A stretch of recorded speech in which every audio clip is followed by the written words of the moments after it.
Tarek Oubrou est avec nous. C'est le recteur de la Grande Mosquée de Bordeaux, que l'on remercie d'être là. Précisément, est-ce que ça vous pose un problème, vous, en tant que théologien, recteur, de voir ces jeunes filles arriver dans ces habits à l'école de la République, monsieur Oubrou? Écoutez, tout d'abord, il faut préciser à tout le monde, y compris ces jeunes filles, que l'islam est une religion anachronique et ne reconnaît aucun signe religieux.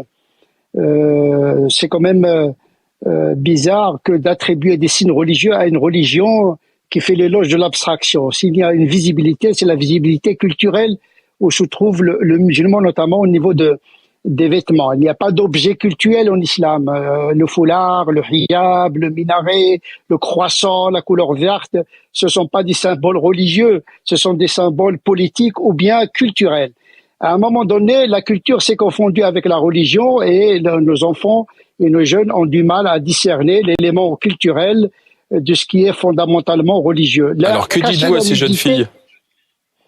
Cacher la nudité, c'est un principe éthique universel confirmé par la religion, mais les vêtements, de tout temps, les musulmanes et les musulmans se sont habillés, prennent les habits des cultures de leur contexte. La abaya, c'est une importation du Golfe, notamment de Dubaï. C'est une forme de tendance aujourd'hui qui circule dans les milieux féminines de nos jeunes aujourd'hui. C'est presque une mode, une tendance, parfois mélangée avec une perception de pratique religieuse, mais il ne fait pas fondamentalement partie de la religion. Les vêtements font partie de la culture. L'essentiel, c'est que le musulman et la musulmane s'habillent de manière pudique. D'accord, Tarek Oubrou, mais pourquoi des jeunes filles françaises sur le territoire français importent cette mode venue des pays du Golfe? Comment vous l'expliquez? Je pense qu'il y a une pulsion exotique chez un certain nombre de nos concitoyens. De toute manière, ça touche tout le monde un petit peu, et surtout les jeunes, les adolescents. Ils sont rebelles par nature.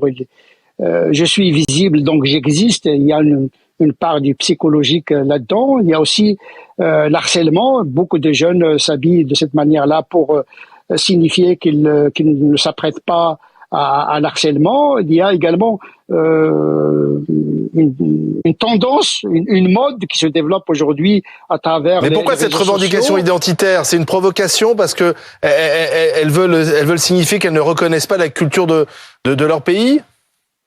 Écoutez, vous savez, c'est très difficile de traquer les signes religieux à l'infini. Demain, ils vont inventer un autre mode d'habillement qu'ils vont attribuer à la religion musulmane. Je pense que c'est ridicule de courir derrière ce fantôme-là qui ne cesse de changer d'aspect, du hijab, du jilbab, de ibaya, etc. Le malaise est peut-être plus profond.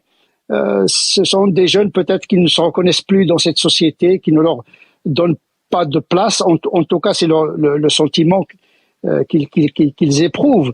Donc le malaise, il est profond. Ce n'est là qu'un symptôme. Alors justement, Gilles Plattret voulait réagir à ce que vous venez de dire à l'instant, peut-être le symptôme d'un malaise profond. Qu'en pensez-vous ?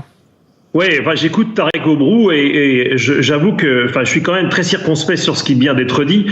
Parler de mode exotique, finalement, ça serait une passade, quelque chose qui durerait le temps d'une saison. Je pense que c'est une fausse naïveté. D'ailleurs, Monsieur Oubrou n'est pas naïf, donc il sait très bien que derrière ces mouvements, il y a des États, il y a des courants de pensée qui sont très forts et qui veulent imposer dans l'espace public français en particulier et ailleurs, un islam rigoriste, un islam politique, et que l'abaya est un de ces signes-là. Donc ça n'a rien à voir avec une passade d'adolescente, c'est véritablement une instrumentalisation et surtout une intrusion dans les codes de la République. Mais pourquoi ces jeunes filles se laissent instrumentaliser? Si je vous suis, alors s'il y a instrumentalisation, pourquoi ces jeunes filles se laissent instrumentaliser? Non mais attendez, vous savez très bien, écoutez, il faut quand même regarder un peu l'islam. L'islam, c'est la soumission de la femme.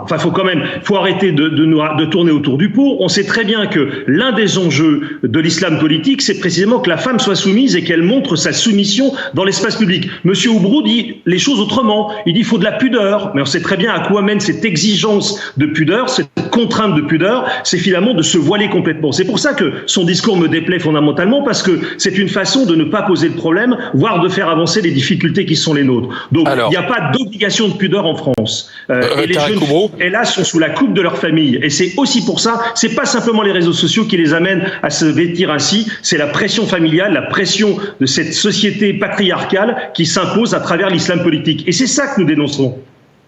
Tarek Oubrou. Je pense que la sociologie du phénomène est très, très complexe. Il y a plusieurs éléments qui entrent en jeu. Moi, je pense qu'il y a une orthopraxie de masse par le bas qui s'impose, qui échappe aux leaders religieux même. Et donc aujourd'hui, avec les réseaux sociaux, les gens zappent et bricolent leur manière de s'accrocher à la religion. Et donc cet aspect du complotisme, c'est peut-être je pense que cette idéologie du complotisme est une fainéantise intellectuelle. C'est-à-dire, on est incapable d'entrer dans la complexité de ce phénomène-là et de le simplifier. Mais Monsieur Oubrou, vous êtes d'accord, puisque vous avez dit tout à l'heure, on doit s'habiller de manière pudique. Vous êtes d'accord qu'on peut être pudique en pantalon ou en short ou en chemise manche courte. On est d'accord, hein? C'est ce que j'ai dit, c'est que la pudeur est un principe. Le vêtement, c'est la culture qui traduit ce principe dans une culture donnée. Il faut être discret. La pudeur exige la discrétion. Si on s'habille pour se montrer, on n'est plus dans la pudeur. Faire l'ibaya, c'est pas de la pudeur, c'est se montrer, se cacher en se montrant ou bien en se montrant, en se cachant. C'est tout le paradoxe, paradoxal un petit peu. Oui, c'est vrai.